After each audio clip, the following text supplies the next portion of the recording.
I'm Debbie Nelson with Together SC, and we're here for another episode of Tips and Tricks and to introduce you to one of our fabulous members of our consultant collaborative. Today, I have the pleasure of introducing you to Beth Ruffin.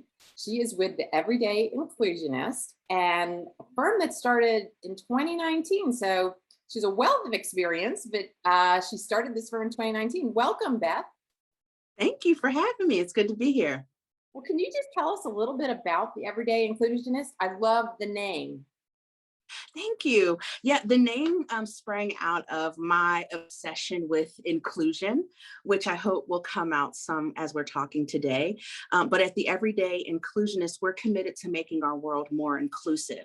And we help organizations build inclusive environments by helping them move from theory to action.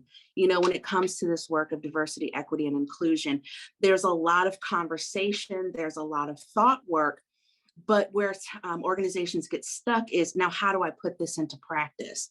And that's our sweet spot, is helping organizations implement the work of DEI. So the burning question, the question that I have for you today relates to that. And, you know, we, of course, are in the nonprofit sector, and nonprofits, some of this work is new to them, to many of the organizations. So as a framework to get started, how can nonprofit leaders make more inclusive decisions? Really good question. I actually have a tool that I use, and it's 4 simple questions that can help you make sure that you're making an inclusive decision. The first is, have we explored our biases? Have we explored our biases? So the truth of the matter is that we all have unconscious biases. We all bring them to the table with us.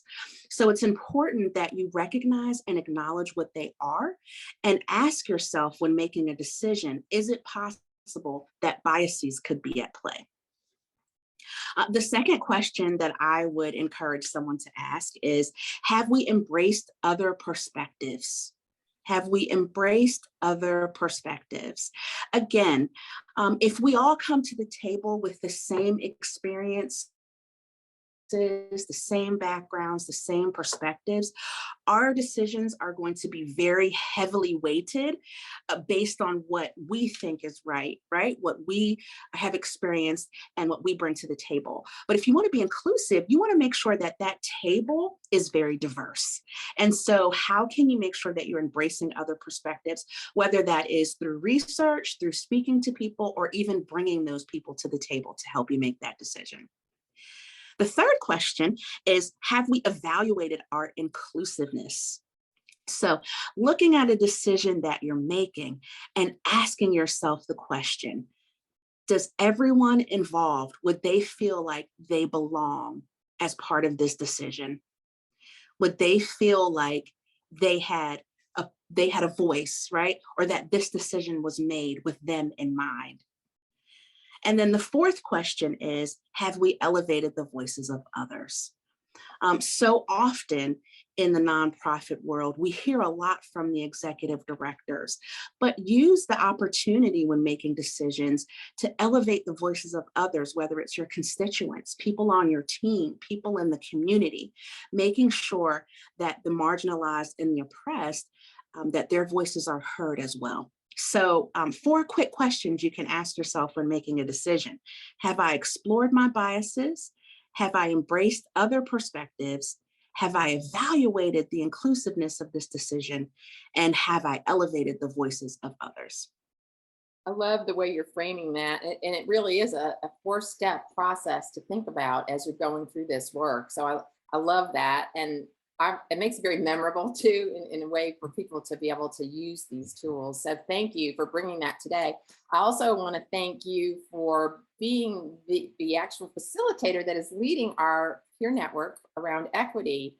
And this is just something we've just launched, and you and I have been doing a lot of planning. You're working with a leadership team of volunteers from Together SC and putting together some networking opportunities and professional development opportunities.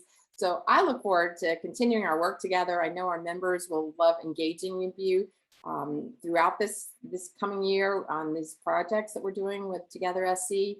And so I thank you so much, Beth, for being here today and sharing some tips and tricks, and for being with us on the team at Together SC.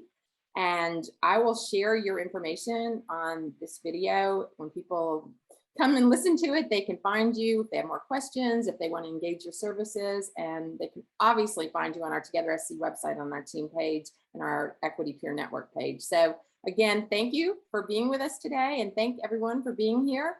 And we look forward to seeing you next time. Bye.